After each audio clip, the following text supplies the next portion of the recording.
Good morning everyone. जैसा कि आप सभी को मालूम है कि 17 अप्रैल से हमारा नया सत्र प्रारंभ हो रहा है और हमारा फोकस जो रहेगा लेसन प्लान के ऊपर रहेगा और हुक से हम आज उसकी शुरुआत करते हैं। Good morning everyone, very good morning to all the respected teachers. आज जो है लास्ट फ्राइडे एंड सैटरडे को एक ट्रेनिंग से क्लासेस को सिलेक्ट किया गया था जिनको कुछ बेसिक ट्रेनिंग दी गई है एंड ये स्पेसिफिकली जो है वो प्राइमरी एंड मिडिल के टीचर्स के लिए है और उसके बाद जो सबमिशन है वो इवन हायर सेकेंडरी को भी करना है सेम फॉर्मेट में। और नेक्स्ट ईयर से हमें ये सीएम राइज की जो डायरी है वो आ रही है, इसमें कुछ प्रॉब्लम्स हैं उसके बारे में हम लोगों ने डिस्कस किया है, वो मॉडिफाई होकर नेक्स्ट ईयर आ जाएगी। तो अगर आप में से हमने से ज़्यादातर लोगों ने इस डायरी को देखा है तो इसमें एक बहुत इंपॉर्टेंट पॉइंट है जो अभी तक हम लोग ऑलरेडी करते आए थे कि एक्सप्लोरेटरी क्वेश्चंस क्या है, देन डायरेक्ट सीएमयू क्या है, एक्सटेंशन सीएमयू क्या है, ओपन एंड क्वेश्चंस किसे कहते हैं, देन क्लोज एंड क्वेश्चंस किसे कहते हैं एंड कोल्ड कॉलिंग क्या है। कोल्ड कॉलिंग हम में से ज़्यादातर लोग जानते हैं बट जो हो रहा है हम उसी को कॉपी कर रहे हैं। दे आर एक्सपेक्टिंग कि हम उसमें कुछ इनोवेटिव तरीके से कर सकें।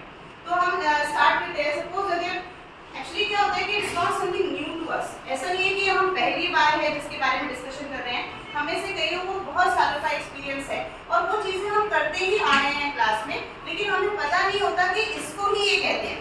तो बेसिकली सिर्फ हम जो कर रहे हैं उसके लिए हमें टर्मिनोलॉजी सीखनी पड़ेगी क्योंकि जो नेक्स्ट ईयर से लेसन प्लान्स बनेंगे वो इन हेडिंग्स के अंडर में बनेंगे। और दूसरा ये है कि जो भी इंस्पेक्शन करने आ रहे हैं उनको ये ऑर्डर्स हैं, जैसे हमारे यहाँ वाइस प्रिंसिपल सर आएंगे या हमारी प्रिंसिपल मैम आएगी तो उन्हें ये मेंशन करना है कि जिस क्लास में आपने आज इंस्पेक्शन किया उसमें वो टीचर किन बुक्स का इस्तेमाल कर रहे थे, तो there is a column for it. तो दे हैव टू राइट कि उन्होंने किस बुक्स का इस्तेमाल किया टीचर ने, या उस दिन बच्चों को एक्सप्लोरेटरी क्वेश्चन क्या दिया गया या एक्सटेंशन क्वेश्चन क्या दिया गया। तो इसलिए हमें इस हिसाब से ही अपने लेसन प्लान्स तैयार करने हैं। इनके पीडीएफ जो है वो ऊपर सबमिट होंगे। तो अभी हमसे ये उम्मीद की जा रही है कि आप ये सीखें कि बुक्स क्या होते हैं और दूसरा हम ये सीखें कि लेसन प्लान्स कैसे बनाने हैं क्योंकि वो उसी फॉर्मेट में बनेंगे। और ये our school is one of the reputed school, तो हमारे स्कूल के जो सैम्पल्स हैं वो बाकी जगह जाएंगे, तो वो हमसे ये एक्सपेक्ट कर रहे हैं कि हमारे बनाए जा सकते हैं। तो अब यहाँ पर हमें जो हेडिंग से जिनका ध्यान रखना है, सपोज हम क्लास में एंटर करते हैं, we have to start with the topic. आप अगर कभी भी कोई चीज़ अपने साथ लेकर जाते हैं तो वो हमेशा एक क्यूरियोसिटी डेवलप करता है बच्चे के मन में कि हम क्या करने वाले हैं। मैम आज ये पेन या बलून या प्लेट या जो भी चीज़ें फ्लावर को क्यों लेके आए हैं। तो हमारे यहाँ पर क्वेश्चन ये राइज होता है कि इतनी मेहनत करने के बावजूद कि हमारे जो बच्चे हैं जब कॉम्पिटिटिव एग्जाम में बैठते हैं तो वो कॉम्पिटिटिव एग्जाम्स को क्लियर क्यों नहीं कर पाते। क्या एक बड़ा गैप है सीबीएसई, आईसीएसई और स्टेट बोर्ड में। तो ऐसी कौन सी चीज़ें जो हम अपने बच्चे को नहीं दे पा रहे हैं। तो सपोज जो एक कंडीशन हमें बताई गई थी, कोई कंडीशन मैं आपके साथ शेयर करती हूँ कि दो लोग हैं और वहाँ पर एक स्वयंवर होने वाला है। तो स्वयंवर में उनसे क्वेश्चन पूछा जाता है जिस क्वेश्चन का दे हैव टू आंसर। ठीक है, क्वेश्चन ये पूछा जाता है कि सपोज आपको चांद में जाना है तो आप कैसे जाएंगे। दूसरा है कि सपोज आपको चांद में खेती करनी है तो आपको किन चीजों की आवश्यकता पड़ेगी। तो ये दो सवालों का जो भी जवाब देगा वो जो ब्राइड है वो उसको सेलेक्ट करेगी। तो बहुत देर सोचने के बाद उसमें से एक जो पर्सन है वो आंसर दे पाता है और दूसरा आंसर नहीं दे पाता है। तो आपको क्या लगता है कि ये जो क्वेश्चन था उसका जो आंसर दे पाया वो आंसर क्यों दे पाया होगा और जो आंसर नहीं दे पाया वो क्यों नहीं दे पाया होगा। एनीवन, दो लोगों से जो क्वेश्चन पूछा गया था, ऐसा अक्सर होता है कि आप कोई कंडीशन अगर देते हैं, क्लास में भी कंडीशन देते हैं तो कुछ बच्चे आंसर कर पाते हैं, कुछ बच्चे आंसर नहीं कर पाते हैं। आपको क्या लगता है इन दोनों बच्चों में क्या डिफरेंस होगा कि एक बच्चा आंसर दे पाए और एक बच्चा आंसर नहीं दे पाए। लॉजिकली लगा सकते हैं, अलर्टनेस लॉजिकली उसको one at a time. Alertness alertness का मतलब है कि उस बच्चे ने क्वेश्चन को ढंग से सुना, उससे क्या हुआ। लॉजिक उसने यूज किया। एक बच्चे की इमेजिनेशन पावर अच्छी थी तो इसलिए वो इस तरह का एक कॉम्प्लिकेटेड कंडीशन उसको इमेजिन करके वो सोच पाया। तो इसका मतलब क्या हुआ कि उस बच्चे में चीज़ों को एनालाइज करने की बेटर पावर थी, तो वो चीज़ को एनालाइज कर पाया। तो यानी जब हम एक कंडीशन देते हैं तो बच्चा जो है उस कंडीशन के बारे में सोचता है, और जो बच्चा सोचता है, जो गिवन डेटा है उसके बेसिस पर उसको एनालाइज करके आंसर देता है। और यही एक बड़ा डिफरेंस है जो दूसरे बोर्ड और हमारे बोर्ड में आ रहा है। हमारे यहाँ हम क्या करते हैं कि बच्चे को most of the time direct answer दे देते हैं, तो बच्चे को सोचने की जरूरत ही नहीं पड़ती, और यही उसकी आदत पड़ रही है फर्स्ट क्लास से लेकर हायर क्लासेस तक। तो एक बहुत सपोज मैं क्लास में एंटर करती हूँ एंड वेरी नॉर्मल, जैसे टीएलएम का हमारे दिमाग में रहता है कि टीएलएम मतलब कुछ तो स्पेसिफिक होना चाहिए, कुछ बनाना पड़ेगा। टीएलएम कुछ भी हो सकता है, कोई भी एक छोटी बेसिक चीज हो सकती है। मैं 8th क्लास में एंटर करती हूँ, 8th क्लास में मैं ये पेज और ये पेन लेकर एंटर करती हूँ, ठीक है। और मैं बच्चों से कहती हूँ कि हाँ ऐसा करते हैं, इसमें थोड़ा सा होल करना है, इसको हमें लगाना है। तो what I am doing in the class, मैं इस पेन को लेकर और इसमें होल कर रही हूँ, और मैं होल कर रही हूँ, तो ये होल हो जाएगा या am I doing anything wrong? इसमें कुछ गलत है क्या? Yes. क्या गलत है? Wrong side से pinch कर, wrong side से pierce कर। राइट साइड क्या होती है? जहाँ पे प्रेशर ज्यादा लग पाए। हाँ, तो यहाँ पर बेसिकली अगर मैं ऐसे इसको होल कर रही हूँ तो ये नहीं हो रहा है, लेकिन मैंने इसको ऐसे होल किया तो ये होल हो गया, ठीक है। क्यों होल हो गया? अब यहाँ पे क्वेश्चन ये है कि क्यों होल हो गया? प्रेशर ज्यादा लग पाए। हाँ, तो यहाँ पर क्या हुआ कि ये वाला पॉइंटेड था, तो पॉइंटेड होने के कारण इस पूरे एरिया का जो प्रेशर है वो यहाँ पर आ गया, तो प्रेशर की वैल्यू बढ़ गई। और जबकि यहाँ पर क्या हो रहा था, प्रेशर की वैल्यू जो है वो डिवाइड हो रहा था, तो प्रेशर उतना ज्यादा नहीं लग रहा था। अब बच्चे इस चीज को कनेक्ट कर पाते हैं कि ऐसे कैसे होता है, आप इधर से क्यों कर रहे हो, हम लोग तो एग्जाम में करते हैं यहाँ से होता है, यहाँ से थोड़ी होता है, पर क्यों होता है? तो यहाँ से मैंने स्टार्ट की क्लास अपनी, ठीक है। अभी मैंने उनसे पूछा कि आप कील हम जब डालते हैं बॉल में तो कील किस तरफ से डाली जाती है, उसका एक पॉइंटेड हिस्सा, ये ऑटोमेटिक उनको पता है कि अगर कोई उल्टी कील डालेगा तो बोले बेवकूफ हो गया, इधर से थोड़ी डालते, इधर से डालते, क्यों? तो this is what they are doing in daily life. फिर मैं एक क्वेश्चन उनके सामने रखती हूँ, बच्चों के सामने, कि मैं उनसे पूछती हूँ कि सपोज आज मुझे अपने खेत में जाना है या अपने बगीचे में जाना है, तो मैं वहाँ पे ना हील्स पहन के जाना चाहती हूँ, so that it can match with my dress. तो स्टूडेंट्स से एडवाइस कि क्या आपका क्या लगता है, मुझे हील्स पहन के जाना चाहिए अपने बगीचे में या खेत में, जाना चाहिए या नहीं जाना चाहिए, या क्या पहन के जाना चाहिए? फ्लैट पहन के जाना चाहिए, स्नीकर्स पहन के जाना चाहिए, शूज पहन के जाना चाहिए। क्यों हील्स पहन के ना जाऊँ? मेरी तो हील्स बड़ी फेवरेट है, तो मैं हील्स ही पहन के जाना चाहती हूँ, तो क्या होगा, क्या लग रहा है? What they are doing, they are thinking, no, they are thinking, they are imagining। यहाँ पर क्या हो रहा है कि बच्चा इमेजिन कर रहा है कि मैं हील्स पहन के फील्ड में जा रही हूँ, तो वो क्या कर रहा है, एक्सप्लोरेट कर रहा है। आई गिव अ क्वेश्चन, तो बच्चा एक्सप्लोरेट, अभी तक मैंने ये नहीं बताया कि मैं क्या पढ़ा रही हूँ, मैंने भी वो शुरू ही नहीं किया, ठीक है। तो एक एक्सप्लोरेटरी क्वेश्चन है। दूसरा क्वेश्चन मेरा कि मैं मुझे कल साइकिल लेने जाना है, तो मैं चाहती हूँ कि मैं साइकिल लेने जाऊँ, क्योंकि मुझे साइकिल क्यों चलानी है, because I want to lose my weight, ठीक है। तो मुझे वेट लूज करना है, कल मैं साइकिल लेने जाऊंगी, ठीक है। अभी वहाँ पे दुकान में वो दुकान वाला बोल रहा था कि 2 तरह की साइकिल है, एक का टायर बहुत चौड़ा है और एक का टायर बड़ा पतला है। तो मुझे साइकिल इसलिए चलानी है बिकॉज मुझे वेट लूज करना है, और दूसरी तरफ एक और मंकी था क्लास में, उसको साइकिल इसलिए खरीदनी है क्योंकि उसको फर्स्ट आना है। तो मुझे कैसी साइकिल खरीदनी चाहिए और मंकी को कैसी साइकिल खरीदनी चाहिए, तो मुझे किस तरह की साइकिल खरीदनी चाहिए? आपको क्या लगता है कि मुझे कौन सी साइकिल खरीदनी चाहिए? मुझे चौड़े टायर वाली, मुझे मेहनत ज्यादा लगेगी, मुझे ज्यादा मेहनत लगेगी। और जिसको फर्स्ट आना है उसको कम फ्रिक्शन चाहिए, तो वो पतले। इसमें क्या हो रहा है, बच्चा सोच रहा है बजाय इसके कि मैं उसको सीधे डेफिनेशन पढ़ा रही हूँ। तो यहाँ पर मैंने उसको डेफिनेशन ली, मैंने एक कंडीशन रखी। This is the part of the exploratory question and this can be done in any subject. It's not like that can be done only in science और मैथ्स। ये हिंदी में भी कर सकते हैं, कंडीशन उनको दे सकते हैं, इंग्लिश में भी कर सकते हैं, संस्कृत में भी कर सकते हैं। बस हमें सोचना है कि ऐसा कौन सा क्वेश्चन होगा जिससे कि बच्चा सोचने पर मजबूर होगा, क्योंकि डायरेक्ट उसको बता देने के बजाय यहाँ पर हमें 2 इंपॉर्टेंट चीजें करनी है। एक तो बच्चे में क्यूरियोसिटी डेवलप करनी है और एक उसको सोचने समझने की पावर डेवलप करनी है, जिसको हम उसका एक्सप्लोरेटरी क्वेश्चन कहते हैं। फाइन। तो अब मैं बच्चों को कहती हूँ कि जो हमने ये किया ये बेसिकली क्या था, ये प्रेशर की वजह से हुआ। So today now we will study the concept of pressure. और मोस्ट ऑफ द टाइम हमें बुक्स इस तरह से डेवलप करनी करने हैं कि जो हम पढ़ाने वाले हैं वो बच्चे के मुंह से ही निकल आए कि हम क्या पढ़ाने वाले हैं। तो अगर यहाँ पर बच्चा मेरा कहता है कि यहाँ पर ज़्यादा प्रेशर था, ज़्यादा दाब था, तो यहाँ पर मेरा जो हुक है वो सक्सेसफुल हो गया। अब यहाँ नेक्स्ट क्वेश्चन आता है कि क्या हुक हमेशा एक एक्टिविटी ही होनी चाहिए या hook can be something else. वो क्यूरियोसिटी डेवलप करनी है, तो अगर बच्चे में वो क्यूरियोसिटी डेवलप हो जाएगी तो हम उसको जब खिलाएंगे तो वो उसको एब्जॉर्ब करेगा। तो पहले उसको आप इसमें जो बुक्स है that can be in the form of activity, वो किसी एक्टिविटी के फॉर्म में हो सकता है। जैसे गणित में सपोज हमें आज उसको प्रॉफिट एंड लॉस पढ़ाना है, तो प्रॉफिट एंड लॉस पढ़ाने के लिए बजाय इसके कि आप उसको सीधे आगे लिखें कि this is profit loss and percentage, आप एक कंडीशन एक छोटी सी एक्टिविटी करा सकते हैं।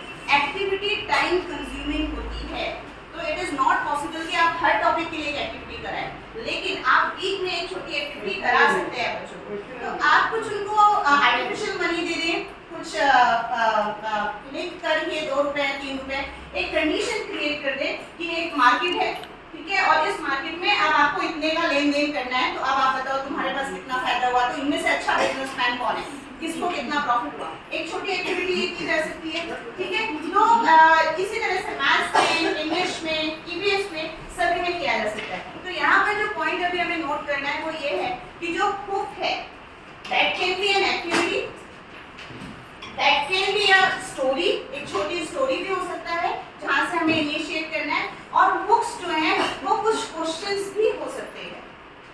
तो अब यहाँ पर नेक्स्ट टॉपिक आता है क्वेश्चन। तो जब हम क्वेश्चन की बात करते हैं, जैसे मैं आपसे पूछती हूँ कि हम किस देश में रहते हैं, क्या आंसर है इसका? हम किस देश में रहते हैं? भारत में। हम किस स्टेट में रहते हैं? ओके। अब जिस प्रदेश में हम रहते हैं हम उसके किस जिले में रहते हैं? हम जिस विद्यालय में पढ़ते हैं उनके उस विद्यालय के प्राचार्य का क्या नाम है? हम जिस प्रदेश में रहते हैं उस प्रदेश में कितनी प्रकार की जीव जंतु या कितनी प्रकार की चिड़िया पाई जाती है ना। अब यहाँ पर क्या हो रहा है कि कुछ क्वेश्चन ऐसे थे जिनका हमें एग्जैक्ट आंसर पता था। तो जब हम बच्चे से इस तरह के क्वेश्चन पूछते हैं, जब हमें पता है कि इसका आंसर हाँ, ना या एक शब्द या एक सेंटेंस है, तो ऐसा करने पर जब आप उससे इस तरह का क्वेश्चन पूछ रहे हैं, आपको पता है कि वो ऑलरेडी तो उसके पास इंफॉर्मेशन है, वो उसी का यूटिलाइजेशन कर रहा है। तो इस तरह के या हाँ, ना, वन वर्ड वन सेंटेंस, ये क्वेश्चंस जो हैं these are called as close end questions. तो ये क्वेश्चन जो है ये क्लोज एंड क्वेश्चन है, इसमें कुछ भी आगे बढ़ने की संभावना नहीं है। एक आंसर हाँ, ना, एक शब्द या फिर एक सेंटेंस हो सकता है, इसको हम क्लोज एंड क्वेश्चंस कहते हैं। तो क्लोज एंड क्वेश्चन में आप बच्चे की नॉलेज में कोई भी इजाफा नहीं कर रहे हैं, जो उनको पहले से पता है हम उसी को सिर्फ चेक कर रहे हैं कि उनकी बेसिक नॉलेज क्या है। एक क्वेश्चन होता है open and question. Open and question में जैसे मैं बोलती हूँ, आपको क्या लगता है कि विद्यालय का समय जो है वो 9 बजे से कर देना चाहिए या 12 बजे से कर देना चाहिए? अब there is not one answer to it. इसमें ऐसा नहीं कि सबको 9 बजे से या 12 बजे से, इसमें 9 बजे से विद दीस रीजन, 12 बजे से विद दीस रीजन। तो उसमें 9 बजे से भी हो सकता है, 12 बजे से भी हो सकता है, और उसका रीजंस होंगे। तो उसका एक क्लोज एंड नहीं है कि 2 ही लाइन का आंसर होगा, इस पे एक पन्ने का आंसर लिखा जा सकता है, इस पे 2 लाइन का आंसर लिया जा सकता है। तो इस तरह के क्वेश्चन जिनका एग्जैक्ट आंसर नहीं होता है और लंबे आंसर्स होते हैं, एक्सप्लोरेटरी होते हैं, उनको हम क्या कहते हैं? These are called as open end questions. इनको हम क्या कहते हैं? ओपन एंड क्वेश्चंस कहते हैं। तो आपसे ये भी पूछा जाता है कई बार कि आज आपके क्लोज एंड क्वेश्चंस क्या थे, ओपन एंड क्वेश्चंस क्या है। तो आपको अगर ये मॉडिफाइड होकर आता है, उसमें लिखा है कि आपको ओपन एंड क्वेश्चंस पूछने हैं या क्लोज एंड क्वेश्चन पूछने हैं, तो आप इस तरह के क्वेश्चंस भी पूछ सकते हैं। फिर नेक्स्ट आता है, इसी तरह से मैंने आपको बताया कि हुक जो है that can be questions also, और ये हमारा सबसे कॉमन प्रैक्टिस है क्लास में कि अगर हम कुछ पूछना पढ़ाना चाहते हैं तो हम पूछते हैं बच्चों से, आप मार्केट जाते हैं, आप ये खरीदते हैं, ऐसा खरीदने पर क्या होता है, या हम दूध लाते हैं तो दूध में अडल्ट्रेशन है या कोई चीज मिक्स है, कैसे पता चलेगा, मिक्स हो सकता है कि नहीं हो सकता है। तो इस तरह के कुछ क्वेश्चंस जो हैं वो भी हुक हो सकते हैं, ठीक है। तो हुक इसमें भी हो सकता है कि ये जो है ये इस तरह के क्वेश्चंस आप पूछकर भी चैप्टर स्टार्ट कर सकते हैं। तो हुक में आपको मेंशन करना पड़ेगा कि आपने क्वेश्चंस पूछे, या आपने कोई स्टोरी सुनाई, या आपने कोई एक्टिविटी कराई। तो ये 3 चीज़ें जो हैं, और इससे भी कोई तरीका बस ये है कि हम किस तरह से वो जो हम पढ़ाने वाले हैं वो बच्चों के मुंह से निकल आए कि हम ये आज पढ़ाने वाले हैं या डिस्कस करने वाले हैं, तो हमारा जो हुक है वो सक्सेसफुल होता है। अब उसमें हुक में मैंने आपको बताया एक्सप्लोरेटरी क्वेश्चन कुछ भी हो सकता है। जैसे मैं साइंस पढ़ाती थी, इस ट्रेनिंग से पहले मैंने कभी भी ऐसा लगता था कि कुछ अजीब सा क्वेश्चन पूछेंगे, out of the box question पूछेंगे जो होता ही नहीं है। जैसे अगर मैं पूछती थी, मान लो कि अगर जो फिश है उसको पेड़ पर रहना पड़े तो उसमें क्या क्या बदलाव की जरूरत पड़ेगी। ये एक ऐसा क्वेश्चन है जिसपे बच्चा सोचेगा, इमेजिन करेगा और फिर बढ़ाएगा। अगर मैं बच्चों को ट्रीज के बारे में पढ़ाना चाहती हूँ तो मैं बच्चों से पूछती हूँ what do you think, trees को फीलिंग होती है कि नहीं होती? तो yes, most of the student will say yes, but कैसे? तो मैं बोलती हूँ इमेजिन करो कि हमारे यहाँ जो यूकेलिप्टस का पेड़ लगा है, जो बाहर लगा है वो तुम हो, जो आम का लगा है वो आप है, जो बबूल का लगा है वो आप है। तो वो बबूल का पेड़ जो बहुत घना लगा है मिडिल में वो आप है, ठीक है। दिन भर आप अलग अलग एक्टिविटीज देख रहे हैं टीचर्स, उसके नीचे उसके आसपास, आपको क्या फीलिंग आती है? आपने क्या दिन भर में ऑब्जर्व किया? Now this is a exploratory question. यहाँ पर बच्चा जो है वो एक्सप्लोर कर रहा है, वो उस पेड़ की जगह अपने आप को रख कर सोच रहा है। अदरवाइज हमारे यहाँ यही चीज़ है सिलेबस में जो बहुत बुरी तरह से लैकिंग है, हम बच्चों को सोचने की प्रैक्टिस ही नहीं कराते हैं। तो बच्चों को जब ऐसी कभी कंडीशन मिलती है तो वो उसको सॉल्व ही नहीं कर पाता, क्योंकि उसको तो डायरेक्ट क्वेश्चन की आदत है, डिफाइन फ्रिक्शन डिफाइन क्वेश्चन। ऐसी परिस्थिति है तो क्या है, अब उसको एक्सप्लेन करो, दिस इज एक्सप्लोरेटरी। तो वहाँ पर हमने क्वेश्चन दिया कि जितने पेड़ है हमने एक एक नाम दे दिया कि ये वाला पेड़ आप है, ये वाला पेड़ आप है, ये वाला पेड़ आप है, अब आप बताओ। तो अगर मुझे इंग्लिश में ट्रीज के बारे में पढ़ाना है, पोएम पढ़ानी है, हिंदी में मुझे वन वृक्ष के बारे में पढ़ाना है, या मुझे किसी भी विषय में साइंस में पढ़ाना है, तो ये एक्सप्लोरेटरी क्वेश्चन हो सकता है कि बच्चे को बोलो कि अपने आप को उस लिविंग या नॉन लिविंग चीज के पास रखकर उसकी जगह देखो और फिर बताओ कि अब आप लिखो। तो इसमें आपको इतने अच्छे आंसर्स मिलेंगे जो हमने कई बार नहीं सोचे होते हैं, वो बच्चे सोचते हैं। फिर इसमें नेक्स्ट जो आपका आएगा, तो सबसे पहले हम हुक लिखेंगे, फिर हम लिखेंगे एक्सप्लोरेटरी क्वेश्चन, उसके बाद हम लिखेंगे direct CFU. This CFU is check for understanding.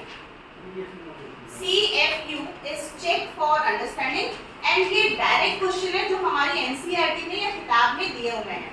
तो डायरेक्ट सीएफयू जो है वो क्वेश्चंस हैं जो ऑलरेडी हमारे बुक में दिए हुए हैं, जैसे define pressure, define friction, what do you understand by living things, इस तरह के क्वेश्चंस। या फिर आपके जो हायर लेवल है उसमें केमिस्ट्री फिजिक्स के जो डायरेक्ट क्वेश्चन हमें दिए हैं उनको हम बोलते हैं डायरेक्ट सीएफयू।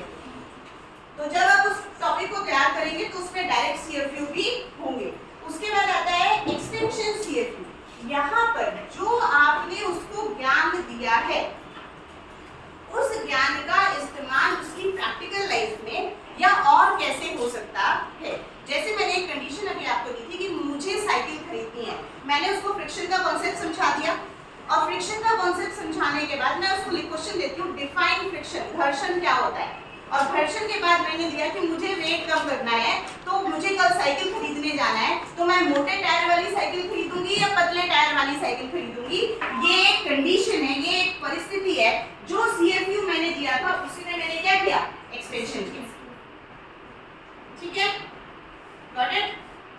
तो ये जब हम आप लेसन प्लान्स बनाएंगे, अभी मैं आपको सबको एक लेसन प्लान बनाना है, मैं आपको टॉपिक्स दूंगी कि किस पर बनाना है, तो उसमें हम हुक्स लिखेंगे, हुक्स के अलावा हम एक्सप्लोरेटरी क्वेश्चन लिखेंगे, उसके अलावा हम डायरेक्ट सीएफयू लिखेंगे, देन एक्सटेंशन सीएफयू लिखेंगे। तो हमें यहाँ तक जो है अपने लेसन प्लान के टॉपिक्स के अंदर में अभी बनाना है, और हमसे ये उम्मीद की जा रही है कि 15 अप्रैल तक हम एटलीस्ट अपने जो चैप्टर हम पढ़ाने वाले हैं उनके 3 चैप्टर्स के इस तरह से लेसन प्लान्स हमारे पास रेडी है।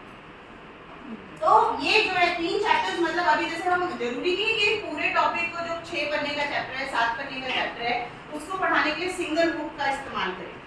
अगर मुझे उसी टॉपिक में फ्रिक्शन पढ़ाना है तो मेरा एक बुक जो है वो फ्रिक्शन का होगा, फिर नेक्स्ट टॉपिक शुरू करना है तो एक बुक उसका होगा। तो अगर आपके जो आपका पार्ट है उसमें अलग अलग हिस्से होते हैं और अलग अलग हिस्सों के लिए छोटा बुक हो सकता है, तो इसीलिए पूरे पार्ट का एक ही बुक होगा ऐसा नहीं है, उस पार्ट में जितने टॉपिक हैं उनके बुक्स होंगे। तो आपको 3 चैप्टर्स जो है वो तैयार करके 15 तक जो है सभी को सबमिट करना है, एक कॉपी, एंड उसके लिए शीट्स के लिए मैं मैम से कह दूंगी ताकि हम उसको ऊपर दे सकें। इस चीज़ का ध्यान हम रखेंगे कि जो बुक्स हम बनाएंगे वो अगर अच्छे होंगे या हो सकता है कि वो पूरे मध्य प्रदेश में सर्कुलेट हो।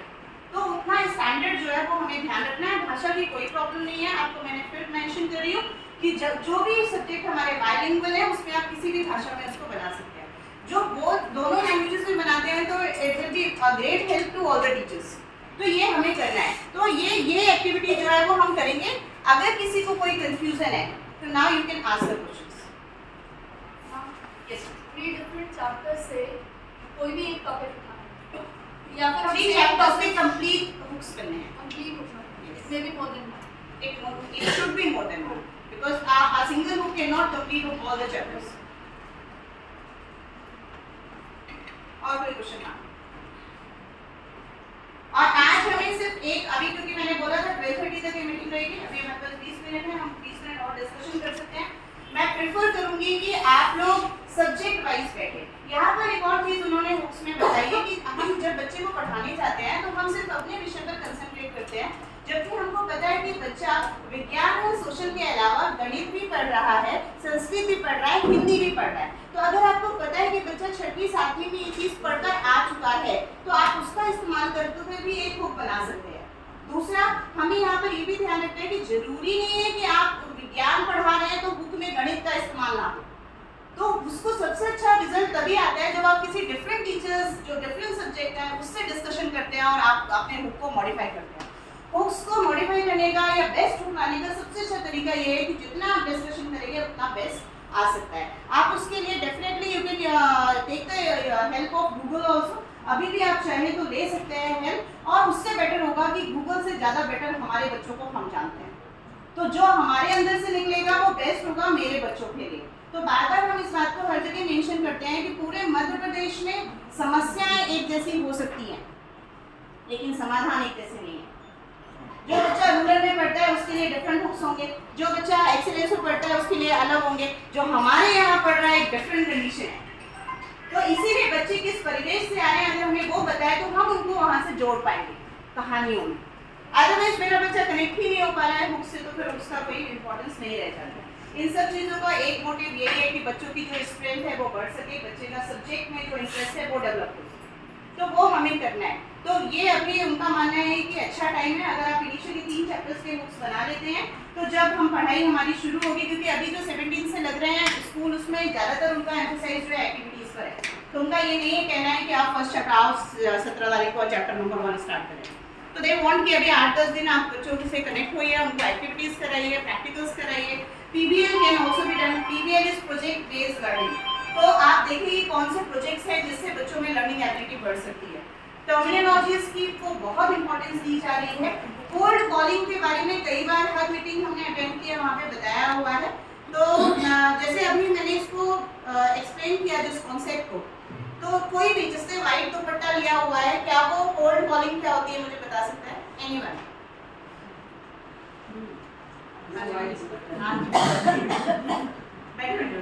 मतलब ये कि अपने स्टूडेंट का नाम है स्टिक में लिख करके रखना है और किसी भी मतलब रैंडमली कोई भी स्टिक आप उठा करके क्वेश्चन इस लड़के से पूछ सकते हैं जिसका भी उस स्टिक में नाम है। अभी आपने जो किया ये भी कोल्ड कॉलिंग है। किसी ने जिसने व्हाइट कलर के स्लीपर सैंडल्स शूज पहने हुए हैं व्हाइट कलर के, क्या वो मुझे ये बता सकता है कि कोल्ड कॉलिंग का और कोई example except ice cream sticks? Anyone who is wearing a white colour shoes, white colour sandals, white से मिलता जुलता, व्हाइट एक आधा लाइन हो, क्रीम हो, ग्रे हो, black, anyone otherwise I need to check no, it's there I have seen cream है। मैंने बोला तो कई लोगों ने शूज अंदर कर लिए। कोल्ड कॉलिंग का मतलब ये है कि क्लास के रूम में कोई भी बच्चा आएगा बिल्कुल ठंडा बैठा हुआ है तो उसको कैसे हम एनर्जी बनाएं और उसकी तो फिर आप मतलब टारगेट कर रहे हैं उसको? नहीं, टारगेट नहीं कर रहे, हम अलर्ट करने के लिए उसको करते हैं। और उसकी तरीका जैसे आपने अपने शूज का बोला, हम ये भी बोल सकते हैं जिसका नाम इससे शुरू हो रहा है, ये इस मंथ में जिसका बर्थडे आता है, हाँ, जिसका बर्थडे आता है ठीक है, जिसका नाम इससे शुरू हो रहा है तो उसको बच्चे को लगता है कि मुझे टारगेट। कई बार बच्चे कहते हैं कि मैम मुझसे क्वेश्चन पूछती है, हम लेटर कर तो सकते हैं। बच्चे को ये फील नहीं होना चाहिए कि आप उससे ही क्वेश्चन पूछ रहे हो। तो आइसक्रीम स्टिक एक बहुत अच्छा ऑप्शन है, पर हम और भी कुछ सोच सकते हैं। Just think about it. ये भी कर सकते हैं। बच्चे नाम नहीं देते हैं तो आप अपना लिख के ले जाए। आप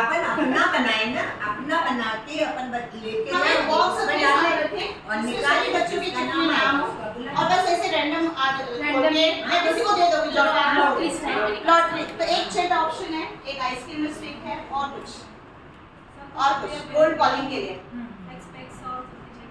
these specs आपको दिख रहे हैं और फ्रूट भी पूछ सकते हैं कि ये फ्रूट किसका फेवरेट है।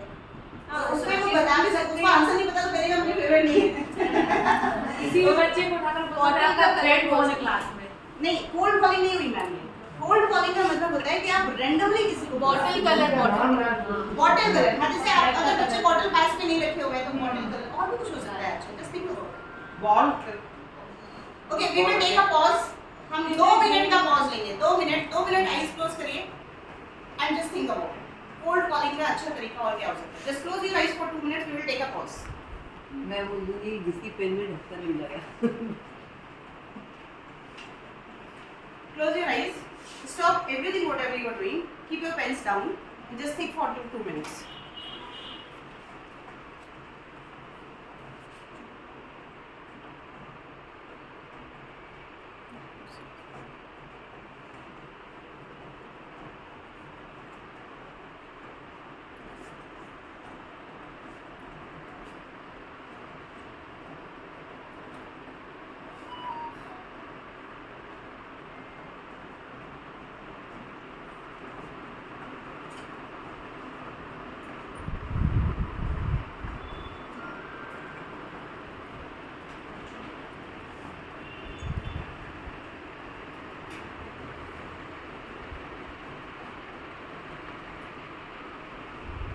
Thank you. अब किसी के दिमाग में कोई अच्छा आइडिया आया? Please raise your hand one by one. Do any favorite game? Whose favorite game is cricket or something? नहीं मैम, इसमें आपको रहने वाला से बता सकते हैं। मैं फिर से बोल रही हूँ, अगर आपने क्वेश्चन डिफिकल्ट बोला होगा या रोल नंबर जो श्योर है, जैसे मैं हाँ रोल नंबर वाला करते हैं। रोल नंबर क्योंकि हमको रोल नंबर याद नहीं रहता। 14 रजिस्टर का रोल नंबर 46 है। एक ये है हम इसको अगर कहीं मेंशन कर लें, पूछे मैम आप ये लिखेंगे क्या कोल्ड कॉलिंग के तरीके क्या क्या है, सो दैट मैं ये लिख सकूं। तो आज जो हमारे पास आए तो कोल्ड कॉलिंग का एक तरीका है जो कि इसको लिखना है। कई बार हम यहाँ से जैसे निकलेंगे ना, we will again get busy with the datas and other things. ठीक है, तो इट्स बेटर कि हम इसको मेंशन कर लेंगे। तो कोल्ड कॉलिंग का एक तरीका जो है वो आइसक्रीम स्टिक्स, जो सबसे कॉमन तरीका है, इसमें पूरे मध्य प्रदेश में चल रहा है क्योंकि वो सिखाया गया है, एज इट इज कॉपी किया जा रहा है। दूसरा तरीका बताया कि चिट्स बना सकते हैं हम। तो ये दूसरा तरीका आप नाम के साथ लिखने की किसने बताया था? चिट्स वाला किसने बताया था? मैंने बताया। हाँ, अद्वितीय मैम का नाम के साथ लिखो, आई विल राइट दिस को। देन थर्ड संध्या मैम के नाम के साथ लिख लीजिए आप रजिस्टर रोल नंबर। अगर सर्कुलर अगर क्लासेस है, सर्कुलर अगर पैटर्न में क्लास लग रही हाँ है, जी। बोतल को राउंड घुमा के हम लोग कर सकते हैं। किस तो तरफ पॉइंट आउट करेंगे? करेंगे? कई लोगों की तरफ लगेगा फिर नहीं, पॉइंट आउट जैसे हम डिसाइड करेंगे। कि इसकी तरफ। हाँ। नहीं, इसे कोल्ड कॉलिंग का मकसद ये कि टीचर डिसाइड नहीं कर रहा, we are not targeting anyone. लेकिन एक जो पॉइंटेड एंड रहेगा बोतल का, वो पॉइंट करेगा। हाँ, तो हम बॉटल जो है वो घुमा सकते हैं। एक ये लिख सकते हैं कि हम बॉटल जो है वो ऐसे टेबल पे रख के घुमा देंगे, अब जिसकी तरफ वो एग्जैक्टली कर रहा होगा, या हम रैंडम बॉटल बीच में भी रख के घुमा सकते हैं कि आज ये बच्चा देगा। क्या बनाए? हाँ, बड़ी होती है ना, 50 बच्चों के नाम लिख के आगे बना के लाइए। बनाए राइट, सर के नाम लिखने से बनाए नाम पैटर्न 5 नंबर है, 5 नंबर बाद वाला स्टूडेंट खड़ा हो गया। इसके पास मतलब जैसे अपने काउंटिंग करवा ली और काउंटिंग मान लो आपने बोल दिया कि ए नंबर वाला हाउस में ए नंबर इसका है, वो गया और जिसका भी 5 नंबर आए किसी का बर्थडे वाला तो ये ऐसा है कि जैसे Shivaji house a letter girl, ये रैंडम हो गया। तो हमने कहा शिवाजी हाउस ए लेटर वाली लड़की जो है वो खड़ी हो जाए। अब जब वो खड़ी हो गई उसके बाद हमने बोला इससे 5वें नंबर वाला लड़का खड़ा हो जाए, इससे राइट में दूसरे नंबर वाला लड़का खड़ा हो जाए। तो ये नाम ऐसा कह रही है, ऐसा हो सकता है। एनीथिंग एल्स और फिर जो बना के ला सकते हैं, जो आपको पता है कि रैंडमली किसी भी बच्चे पर जाएगा कुछ और जो हम बना कर ला, क्योंकि जो आप बना कर लाएंगे वो आपके साथ परमानेंट रहेगा। और दूसरा ये कि आप हर क्लास में उसको यूज कर सकते हैं। तो ऐसा क्या है जिसपे हमें नाम ना लिखना पड़े and the same sample can be used in many classes? ऐसा कुछ सोचें। उस पर्टिकुलर डेट पे जिसका बर्थडे आता है, डेट्स भी बर्थडेज में बहुत सारी चीजें हो सकती नहीं, जैसे अभी हमने नाम वाला बोला, अब नाम में क्या होता है, जैसे हमारा बच्चा 8, 9, 10, 11 क्लास पढ़ाते हैं, हर क्लास में अलग बच्चा है, तो फिर वो हमारे लिए बहुत है। कितने मतलब कलरफुल बॉल से मतलब बना सकते हैं और उसमें ढका हुआ दिखेगा नहीं, बस बच्चे को फाइव और टेन पर हाँ देखिए ड्रॉ हाँ ये एक अच्छा ऑप्शन है। मैम का नाम लिख लो आप। बीट्स लिख सकते हैं उसको, कलरफुल बीट्स। स्नेल प्रोवेल हाँ इसमें हम कलरफुल बीड्स या बॉल्स, अच्छा मैं बताती हूँ जो थर्मोकोल बॉल्स आती है ना वैसे बहुत सारी कलर्स की होती है। आप एक डब्बा रख लो तो वो भी एक एक्साइटमेंट होता है बच्चों के, छोटे बच्चों के खासकर। तो उसमें होता है कि आपको एक बॉल उठानी है, अगर आईज क्लोज करके उठानी है और एक बच्चा बोर्ड पे लिख दे या हमने ऐसे लिख दिया कि ऑरेंज कलर और किसी को दे दिया कि उठाए और उसने अगर आंख बंद करके वही उठा ली तो वो आंसर देगा, या जो भी ऑरेंज उठा लेगा वो आंसर देगा। तो ये एक सबसे इजी तरीका है जो हम थर्मोकोल बॉल्स यूज कर सकते हैं। बांटने वाला सर्कुलेट करके जाना बेहतर है, फिर सब बच्चों को दे दो कलर। नहीं फिर आप उसके हाथ में देखेंगे कि किसका ऑरेंज है। नहीं तो वो तो अपना बताएगा ना हिसाब से, जिस कलर का अपन ये बोले। हाँ ये कर सकते हैं कि आप सब लोग एक एक बॉल लेके बैठ जाओ, ऐसे क्लोज करके बैठो, नो वन विल शो। ठीक है, तो और जिसका क्वेश्चन हो चुका है वो बॉल वापस रख देगा, हाँ। क्योंकि इसमें ये नहीं होना चाहिए कि उसी से बात है। हाँ। तो हम क्लास में गए और 40 थर्मोकोल बॉल्स हैं हमारे पास, सबको हमने एक एक बॉल दे दी। हाँ। ठीक है, और बॉल ऐसे आपको क्लोज करके बैठना है अपने हाथ में या हाइड करके बैठना है आपको अपनी बॉल, और हमने रैंडम कलर लिख दिया। ये ऑरेंज कलर वाले खड़े हो, अब आप आंसर दो। रेड कलर वाला खड़ा हो जाए और स्पेसिफाई कर दो रेड कलर वाला ए लेटर, रेड कलर वाला बी लेटर। तो ये थोड़ा सा एक्साइटमेंट रहता है, तो इससे थोड़ा सा बच्चा जो है ना वो लॉस्ट नहीं होगा सडनली क्लासेस में, आपसे जुड़ा रहेगा, क्लास एक्टिव रहेगी। क्लास मेरा एक्टिव नंबर ही रहेगा। आ सकता तो ये एक अच्छा आइडिया है। ओके हाँ Snehal this is a good idea, we can clap for Snehal ma'am, this is a very good idea and that will be easily done. Fine, so cold calling के हमारे पास कुछ अच्छे आइडियाज आ गए हैं, कोई और अच्छे आइडिया निकल के आ सकते हैं। मेरी सिर्फ एक रिक्वेस्ट है कि don't keep any good thing with yourself, just share it as much as possible, क्योंकि ये जो है वो ग्रोथ किसी एक की नहीं होती है, कभी भी नहीं होती है। मैम या कोई भी एक टीचर चाहे कि हम अकेले सब कुछ कर लेंगे, दैट्स नॉट पॉसिबल। तो sharing is always the best thing. तो अगर आप कुछ कर रहे हैं ऑलवेज शेयर कि क्या कर रहे हैं, आपको हमेशा एक अच्छा कॉन्सेप्ट होता है और हो सकता है उससे थोड़ा बात करने से ना और भी मॉडिफाइड तरीके जो है वो निकल आए।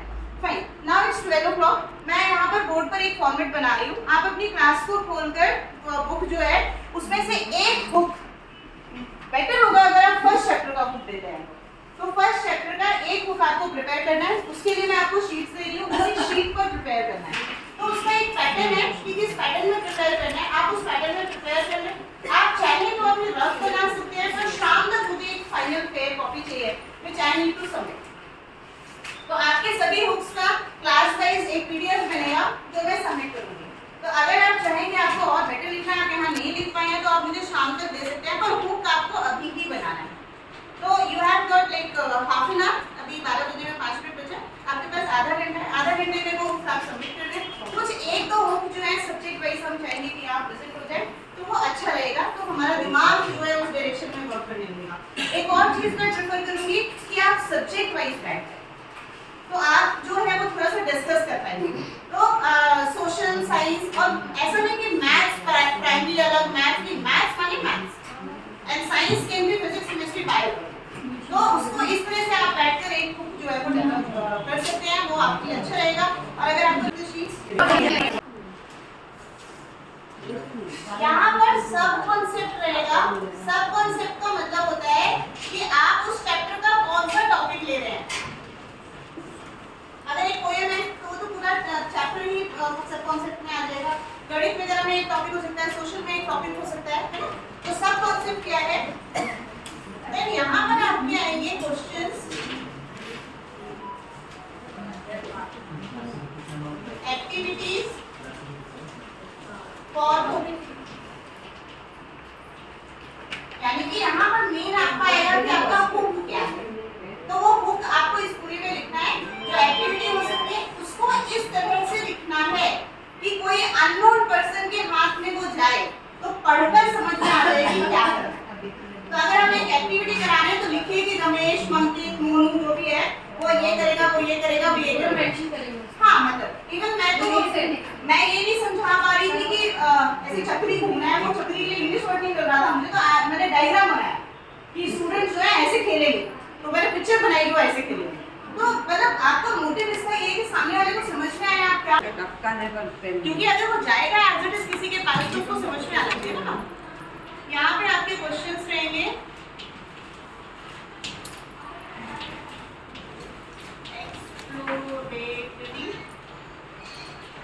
आसान रहते हैं, बुक से रहते हैं, 2-3 हो सकते हैं, 5 हो सकते हैं, जितना आपको लगे। 45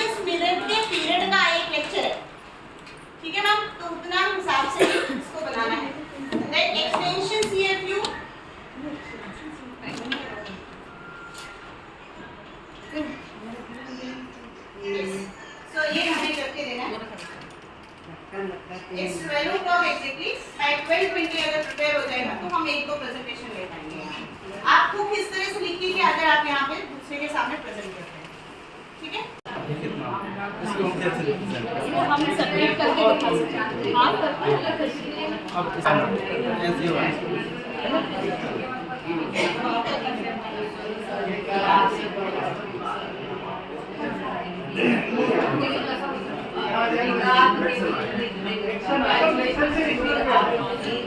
चैप्टर की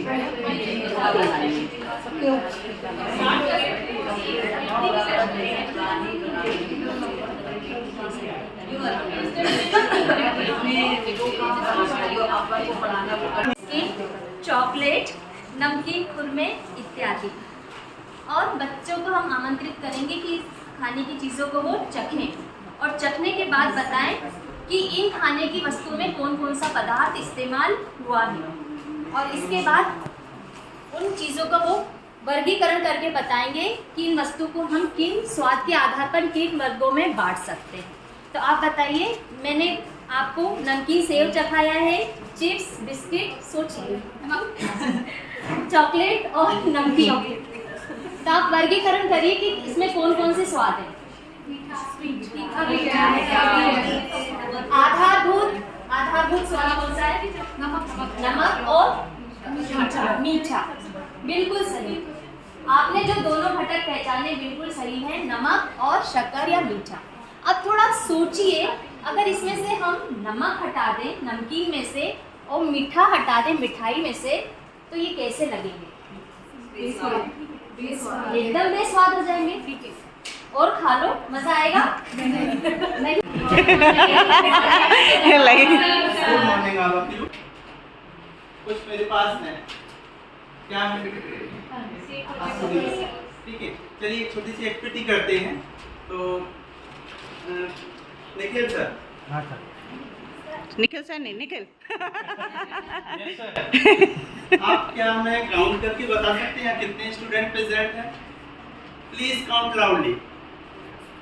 1 2 3 4 5 6 7 8 9 23 23, very good. 1 2 3 up to 23, very good. Sit down please. आप बता सकते हैं कि सुषमा मैम आपको जितनी भी यहाँ टेबल्स पर बुक दिख रही हैं, आप वो बुक्स बता सकती हैं काउंट करके? Count loudly please. 1 2 3 4 5 6 7 8। तो यहाँ पर हम सभी ने देखा, आप लोगों ने बहुत अच्छे जवाब दिए। यहाँ पर हमने देखा कि सभी ने जो काउंटिंग स्टार्ट की वो यहाँ 1 से स्टार्ट की। किसी ने अभी 0 से तो स्टार्ट नहीं किया। यहाँ 0 नंबर है क्या? नहीं है। क्यों नहीं किया आपने? 0 से ही तो स्टार्ट कर सकते थे, क्यों नहीं किया? जीरो की कोई वैल्यू नहीं होती। 0 की कोई वैल्यू नहीं। और कोई आंसर दे सकता है? कुछ नहीं होता। स्टार्ट करते हैं, ठीक है? तो यहाँ पर I hope this video will help all the CM Rise school teachers in making their lesson plans. हमने थोड़ी सी कोशिश की है, हम सब कोशिश करेंगे तो हमें ज़रूर सफलता मिलेगी। महात्मा गांधी ने कहा था, be the change you want to see in the society. आप वह बदलाव बन जाएं जो आप समाज में देखना चाहते हैं। धन्यवाद।